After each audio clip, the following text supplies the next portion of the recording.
할렐루야. 제게 은혜를 베푸십시오. 참으로 당신의 안으로 제 영혼이 피하니 파멸이 지나갈 때까지 당신의 날개 그늘로 제가 피합니다. 제가 지극히 높으신 하나님, 곧 제게 완전하게 행하신 하나님께 부르짖으니 그가 하늘에서 보내셔서 저를 구원하시고 저를 핍박하는 자를 모욕하실 것입니다. 셀라. 하나님께서 그 인애와 그 진리를 보내실 것입니다. 제 영혼이 사자들 가운데 있고 인자들을 삼키는 자들 속에 누워 있습니다. 이들은 창과 화살들이며 그들의 혀는 날카로운 칼입니다. 하늘 위로 높아지십시오. 하나님, 당신의 영광이 온 땅에 있게 하십시오. 제 영혼을 굽으리려고 그들이 그물을 제 발걸음에 준비하고 제 앞에 구덩이를 팠지만 그들이 그 속에 쓰러졌습니다. 셀라. 하나님, 제 마음이 확정되었으니 제가 노래하며 찬송합니다. 내 영광아 깨어나라. 비파와 수금아 깨어나라. 내가 새벽을 깨울 것이다.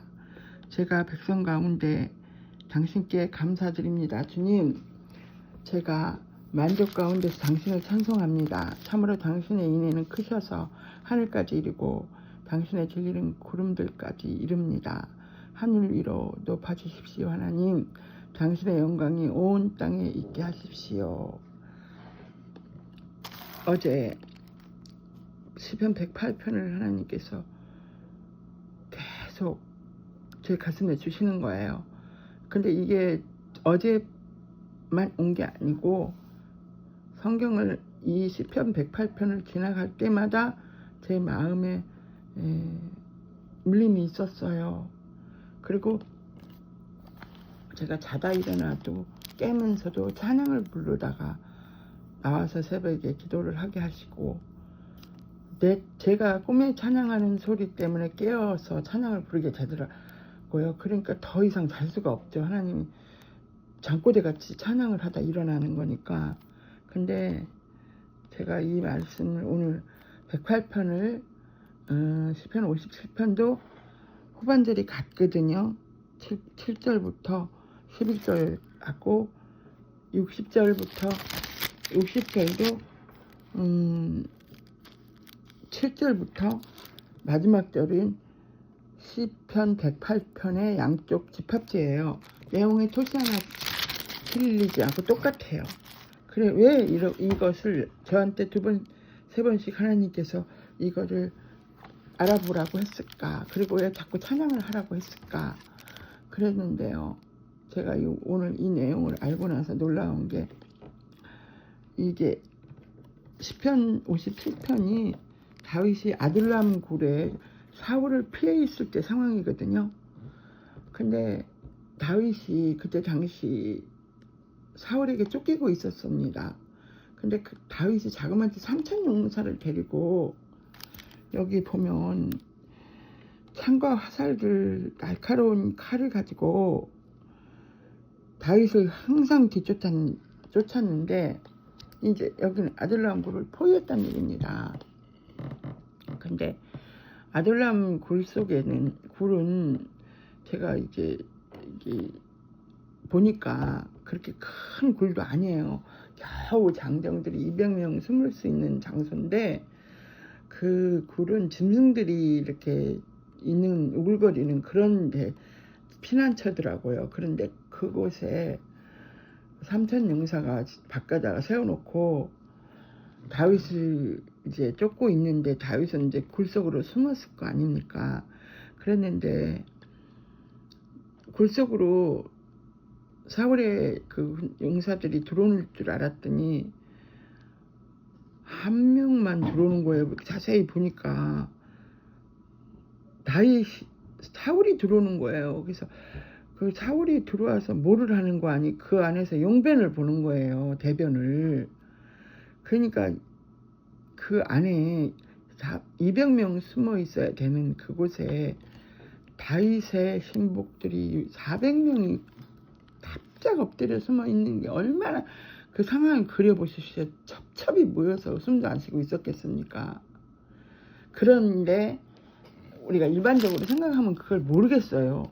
근데 하나님이 철저히 가려주신 거죠. 다윗을 살리려고. 이 상황에서 다윗은 얼마나 심장이 졸였겠습니까? 3,000명이 밖에 있고 또 사울이 그 안으로 들어오니, 근데 자세히 보니까 들어와서 용변을 보고 가는 거예요. 근데 다윗이 그때 당시에 사방으로는 우겨쌈을 3,000명한테 우겨쌈을 당하고 자기는 그 400명들을 데리고 그 안에서 숨어 있을 때 이제 나는 죽었구나, 끝장났구나 이렇게 생각한 거예요. 그러니 때 다윗이 한 게 뭐냐면, 에라, 이렇게 이런 일을 겪을 바엔 차라리 내가 여기서 하나님을, 하늘밖에 안 열려 있으니까 내가 마음의 결정을 하자. 그리고 결정을 한 겁니다. 뭐라고 결정했냐? 하나님, 제 마음이 확정되었고 제 마음이 확정되었습니다. 제가 노래하며 찬송합니다. 내 영광아 깨어나라. 휘파와 수금아 깨어나라. 내가 새벽을 깨울 것이다. 제가 백성 가운데서 당신께 감사드립니다. 주님, 기왕에 내가 죽을 바에는 하나님 앞에 찬양하다 죽고, 기왕에 주님 앞에 죽을 바에는 내가 하나님께 영광 돌리고, 내 심중으로 비파와 수금으로 다 총동원해서, 그 당시 거기에 비파와 수금이 있었겠습니까? 상상을 하는 거죠. 나는 비파와 수금으로 하는 것처럼 내 심중에 여호와께 찬송하다 하기로 결정을 합니다. 코너에 딱 몰리면 사람들은 죽든지 살든지 밖에 없잖아요. 근데 다윗은 거기서 기왕에 이렇게 된 거, 내가 여기서 하나님 앞에 그 핍박받는 자들 앞에서 죽을 바에는 최후를 나는 찬양을 부르자, 하나님 앞에 결정하는 거, 다짐하는 겁니다. 그리고 찬양은 그게 다윗이 오히려 죽일 수 있는 상황이 된 거예요. 찬양이 역전이 돼서 오히려 적의 약점이, 그 대변으로 들어왔으니 400명이 거기서 그냥 단숨에 해치울 수 있는 상황인데 다윗의 기름 분 자를 해치지 말라고 했어요. 그리고 그날 이후로 또 이 108편에서도 찬양 부르기로 결정을 해요. 결정을 하니까 그 신복들이 정상적인 사람이 아니었어요. 그 사람들 비루들이 있고 빚진 자들이고 쫓기는 자들이고 가난뱅이고 거름뱅이들, 오갈 데 없는 사람들, 그런 사람들만 데리고 다녔단 말이에요. 그런 사람들이 다윗과 합쳐서 다윗 상황 속에서 다윗의 그 환난에 쫓겨다니는 모습을 보면서 철저하게 하나님을 만난 겁니다. 우리는 내가 고난을 당하고 환난을 당할 때 내 주변에게 어떤 영향력을 끼쳐야 되는가. 저는 아들이 환난을 겪을 때 기타를 배우라고 그랬어요. 계속 그 마음이 왔거든요. 내가 이렇게 했는데 어떻게 기타를 배워? 내가 이렇게 어려운데 어떻게 기타를 배워? 아니에요. 뭔가를 붙잡고 여호와 앞에 부르짖는 찬양이 계속 저는 그리웠어요. 그래서 손자는 드럼을 치고 아들은 기타를 배워라. 계속 그 마음이 온다. 환난 고통 당할 때 다윗처럼 나는 여호와를 찬송하겠다는 그 믿음은 400명의 마음을 다 뒤집은 겁니다. 여호와의 마음을 뒤집고. 그렇게 찬양이라는 것이, 하나님은 우리를 찬양받으시기 위해 지으셨잖아요. 그래서 이 찬양이라는 것이 얼마나 하나님의 능력을 갖고 있습니까? 그런데 우리는 찬양도 하나님께서 주셔야 부르겠더라고요. 저도 요새 목이 막 가라앉고 노래도 다 잊어버리고, 저는 청각장애인이기 때문에 이 리듬이 정상인들하고 잘 안 맞아요. 다른 사람보다 더 저음, 한 단계 더 낮고 저음이고. 그래서 하나님 찬양을 어떻게 할까요? 그러다 혼자 계속 이 세상 험하고 나 비록 약하나 늘 기도 힘쓰면 큰 권능 없겠네. 주의 은혜로 대속하여서 비와 같이 붉은 죄는 갇히겠네. 제가 이 찬송 부르다 일어났거든요. 그래서 이 찬송을 계속 부르고 또 참 아름다워라. 하나님 계속 참 아름다운 곳으로 인도하시는 것 같은 느낌이 와요. 그래서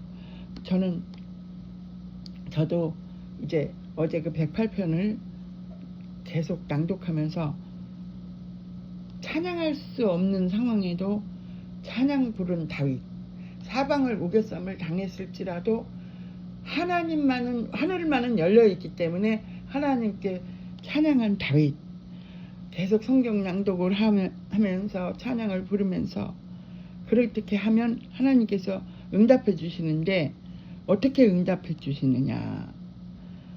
내가 기뻐하여 세겜을 나누어서 수컷 골짜기를 재일 것이다. 여기를 이제 하나님께서 자로 재어서 우리에게 주시는데, 길르앗은 내 것이며 므낫세도 내 것이고 에브라임도 내 머리에 투구며 예후자는 내 지팡이다. 모압은 내 씻는 들통이 될 것이고 에돔에 내가 내 신발을 던질 것이며 블레셋이 내가 기뻐 외칠 것이다. 누가 나를 요새화된 성으로 데려갈 것입니까? 누가 나를 에돔까지 인도할 것입니까? 당신이 아니십니까, 하나님? 그러나 당신께서는 우리를 거절하셔서 우리 곤대와 함께 나가지 않으셨습니다. 하나님, 적으로부터 우리에게 도움을 주십시오. 사람의 구원이 헛됩니다. 하나님 안에서 우리가 힘차게 행하리니 그가 우리 적들을 짓밟을 것이다. 이렇게 외치는 거예요. 이렇게 될 것이다. 어? 에브라임은 내 머리에 투구가 될 것이고 예후다는 내 지팡이가 되고 모압은 내 씻는 진통이 되고 막 이것을 자기가 그림을 그리는 거야. 내가 앞으로 왕이 되면 이렇게 될 것이다. 그렇게 됐잖아요. 그리고 그 400명이 정말 그 당시에는 쓸모없고 난폭하고 정말 얼마나 싸워댔겠습니까? 먹을 것 없으면. 응? 그런데도 그 400명이 철저하게 다윗을 따라다니면서 다윗의 그 하나님을 향한 환난을 통과하는 모습을 보면서 그 환난이 통과됐을 때 다윗 왕국의 신복들이 됐단 말입니다. 하나님은요, 돌리로 소리치게 하셔요. 그래서 내가 겪는 환난을, 내 환난, 내 눈앞에 온 사울 단번에 단칼에 죽일 수 있어요. 상황이 눈앞에 다 있으니까. 우리도 그래요. 내가 보면 저거 단칼에 끝낼 수 있어요. 인간의 생각으로는. 그러나 다윗은 할 수 있음에도 불구하고 다 내려놓고 하나님을 찬양하는 거예요. 하나님을 찬양하니 그 당시에 우리가 꼭 소리를 지르면서 찬양을 해야 찬양이 아닙니다. 그 안에서 심정으로 찬양했다는 얘기예요. 응? 그러니까 그 상황이 바뀌어서 떡 놓고 나가버린 거예요. 그런 역사가 우리에게 일어납니다. 반드시 일어납니다.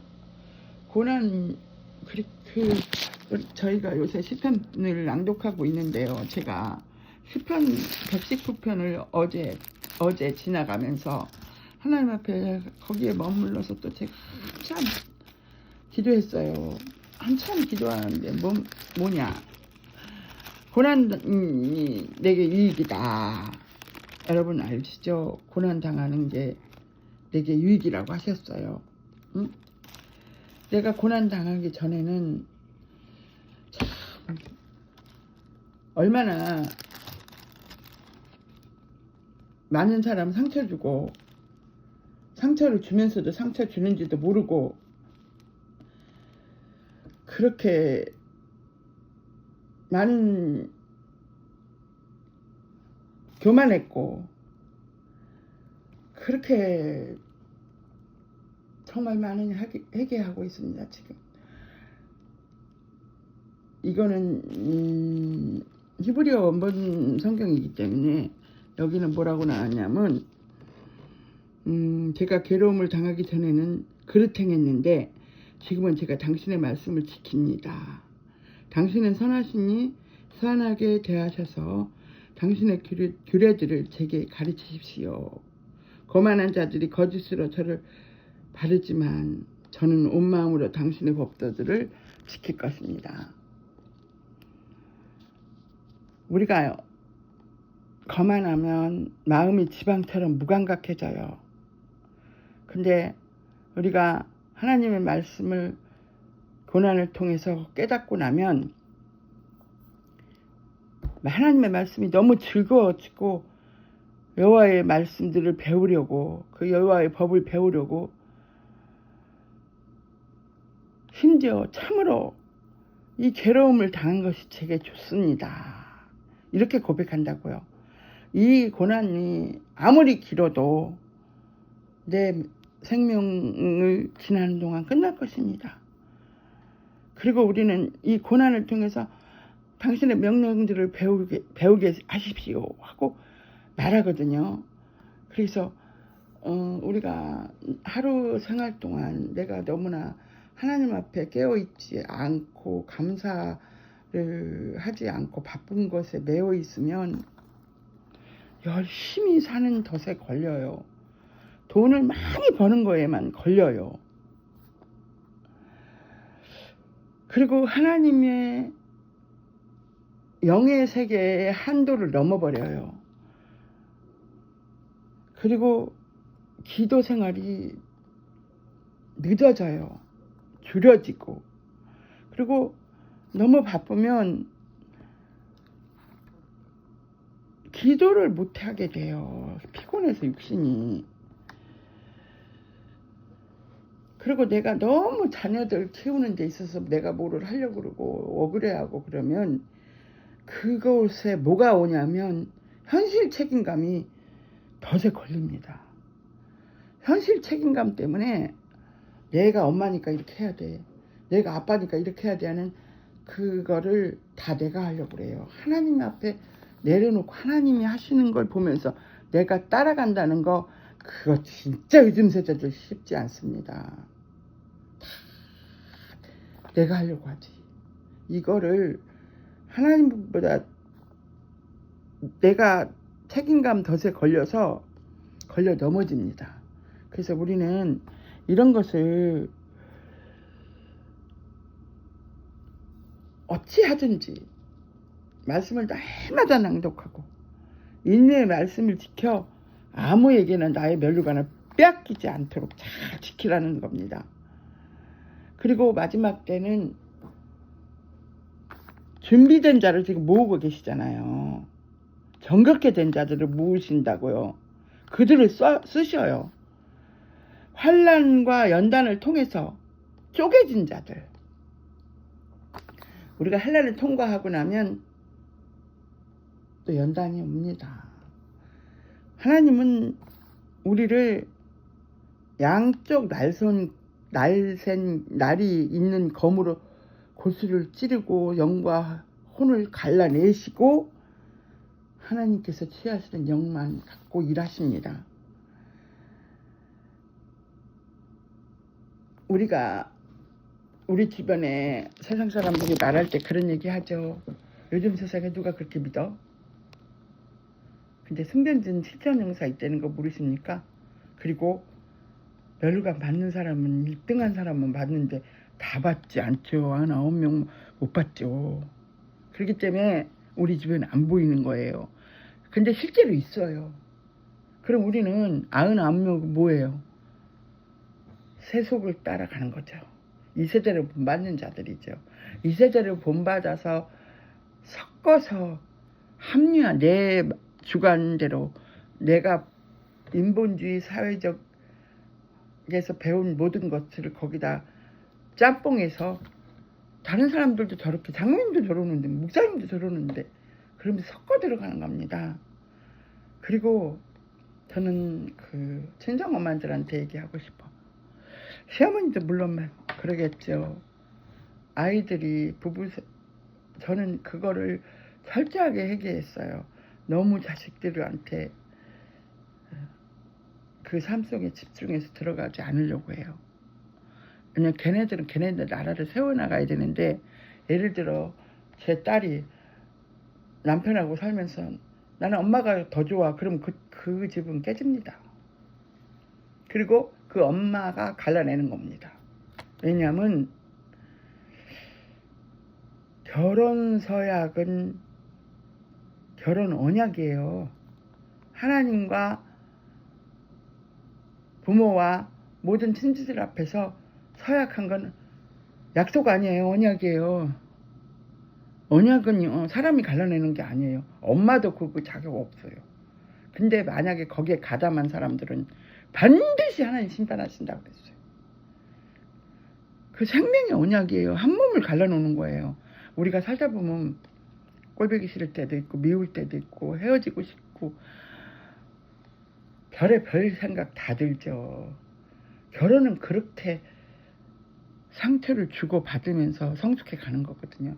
그럴 때 하나님의 언약으로 아이들을 타일르고 가일시켜서 이 아이를 설득시켜야지. 저희 엄마가 그런 얘기 합시다. 결혼생활 하면서 안 들리는 총이 있으면 쏴버리고 싶을 때도 있었다고 했어요. 옛날 어르신들은 너무나 많이 맞고 자랐잖아요. 우리 엄마는 많이 맞았거든요. 정말 저는 아빠 없는 사람 제일 부러웠어요. 근데 요즘 세대는 그냥 그러지 않고 바로 갈라졌다니까. 그걸 하나님이 그렇게 하라고 합니까? 언약이에요. 그리고 내 딸이 내 며느리가 막 인기가 있어. 얘 아니래도 얼마든지 더 좋은 사람 찾아갈 수 있다는 그런 생각 갖고 있습니까? 그렇게 가라고 하고 싶습니까? 그럼 분명히 이거는 자식을 간음을 시킬 거예요. 간통의 합리자예요. 간음을 하게 도와주는 그거를 하나님은 눈동자와 같이 보고 계십니다. 자식들을 그렇게 그 아이가 성숙하지 않았기 때문에 엄마가 더 좋아 아빠가 더 좋아 소리가 나오죠. 그 상황에 이 말을 할 때는 그 전의 삶을 들여다보면 좋아서 미쳐 날뛸 때는 언제고, 그래서 살다가 싫으면 헤어지고 또 딴 사람한테 딴 사람 계속 그렇게 하라고 시키는 거는 간음을 하라고 합치는 거예요. 언약 백성을. 우리는 이거에서 분명히 깨어나야 돼요. 저는 이것도 하나님이 주시는 감동이어서 저는 아이들한테 요즘에는 되도록이면 연락도 안 하고, 지들이 부모 공경하는 건 하나님이 흘러가는 하나님의 계명이니까 지네들 상급이고 이 땅에서 오래 사는 지들이 알아서 할 일이지 강요하는 건 아니라고 생각해서 내려놓습니다. 내려놓고 그들이 뭐를 필요로 한다든지 그럴 때는 저는 어지간해서 도와줍니다. 도와줘야 된다고. 있으면 도와줘야 되죠. 그러나 내가 그 아이들 사이를 더 미워 보이게 만들고 아들을 더 미워 보이게 만드는 그런 환경이면 내가 쭉 빠져버립니다. 몰랐을 때는 몰라서 그랬대지만 알고 나서는 몰랐을 때 그렇게 되고 나서 많이 회개했었어요. 그랬는데 쭉 빠져야 된다고 생각해요. 그리고 상황을 저는 하나님 앞에 기도해요. 계속 기도합니다. 하나님, 애들이 이런데요 저런데요 그러면서 하나님 보시기엔 어떻습니까? 계속 기도를 놓지 않고 있습니다. 부모가 이렇게 하나 되지 못하면 아이들이 얼마나 불안한지 아세요? 애들이 살려주세요 하는 눈빛이 저는 보여요. 제가 그렇게 살아봤기 때문에. 그래서 그 눈을 보면서 제가 너무너무 행복하고 싶구나. 근데 애들은 다만 표현을 못하는 거예요. 우리처럼. 그렇기 때문에 자식 때문에 사는 게 아니에요. 언약 때문에 사는 거예요. 하나님께서 부부는 생명의 언약으로 맺어준 겁니다. 약속 아니에요. 그렇게 쉽게 깔고 무너지는 거 아니고 거기에 가담하지 마세요. 가담하면 그 죄가 제옥문에 같이 들어갑니다. 심판대 앞에 같이 서게 됩니다. 그래서 이런 것들을 우리가 정말로 이 세대를 본받지 않고 살아가야 되고, 하나님 말씀은 우리가 골수를 쪼갠다고 하잖아요. 히브리서 4장 12절에 하나님의 말씀 날쌘 검과 같아서 골수를 찌르고 영과 육을 갈라내고 우리 폐부까지 갈라내는, 그렇게 수술대에다 올려놓고 우리를 해체시켜요. 그리고 하나님은 그런 해체시키는 환경으로 끌고 가요. 그래서 하나님의 영만 가지고 예수 십자가 앞에 들어가는 겁니다. 주님, 나는 죽고 예수로 사는 삶. 그거는 내가 육군 죽고 영이 살아서 영과 연합하는 거예요. 그 연합이 된 상태가 돼야 성령이 내게 오는 겁니다. 우리에게 저는요 그걸 몰랐어요. 그전에는 제가 참 은사가 많아요. 근데 그게 다 성령이 하시는 일인 줄 알았거든요. 은사는 혼에 속한 겁니다. 은사는 이 땅에서 쓰다 버리고 가는 거예요. 하나님 일하시기에 준 보너스예요. 근데 내가 은사자라 해서 성령 받은 사람들을 함부로 말하고 막 그랬던 적이 있었어요. 저는. 그래서 이거 조심해야 되고, 참 여러분 자녀들을 위해서 기도할 때 영으로 이것저것 육의 것 구하지 말고 하늘에서 이루어진 것 같이 땅에서도 이루어지게 해주십시오. 하늘에는 영만 필요합니다. 육 안 필요합니다. 우리 주기도문 하면서 뭐 이것도 쫓고 저것도 쫓는다고 하는데 그 핵을 알아야 돼요. 주기도문요 영에 속한 겁니다. 육에 속한 거 아니에요. 그리고 성경 전체를 하나님 나라의 구속사로 들어가는 거는 우리가 예수를 만나는 것도 영에 속한 겁니다. 그 외의 것을 하나님이 알아서 주신다고 그러는 건 그 뜻이거든요. 너희는 그의 나라와 의를 먼저 구하라는 영에 속한 겁니다. 그래서 저는 아이들한테 늘 그렇게 모든 상황을 상황 대 상황으로 보지 말고 그 배후에서 조종하는 사탄의 영을 봐라. 사탄의 영이 얼마나 강교한지 압니까? 이 땅에 많은 이제는 포화 상태예요. 그렇기 때문에 영의 상태로 모든 하나님의 말씀 우리에게 관계 속에서 만들어 놨거든요. 그래서 우리는 세상 속세를 떠나서 산속에 들어가서 사는 그런 종교들이 아니에요. 우린 종교가 아니에요. 우리는 하나님의 자녀예요.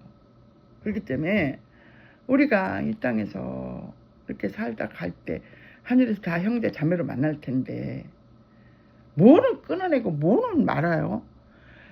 자, 여러분이 진짜 앞에 증거 없이 미운 사람 있죠. 나일 수도 있어요. 당신일 수도 있고. 그렇다면 당신 안엔 영이 없습니다. 예수님 아직 못 만난 거예요. 천국 못 갑니다. 잠깐 미울 수 있어요. 그러나 제대로 하나님의 영이 운행하는 사람이라면 바로 자다 깬 것처럼 정신 차려야 됩니다. 그리고 내게 나를 폭로하고 나를 힘들게 하는 사람들은 나를 지금 하나님의 날성 검으로 해체시키는 거예요. 영과 혼과 육을 가려낸 해체 작업하시는 거예요. 그를 오히려 감사해야 됩니다. 그리고 아버지 저 뭘 잘못했는지 알게 해주십시오. 이 상황을 하나님 회개하게 하십시오. 깨닫게 해주십시오.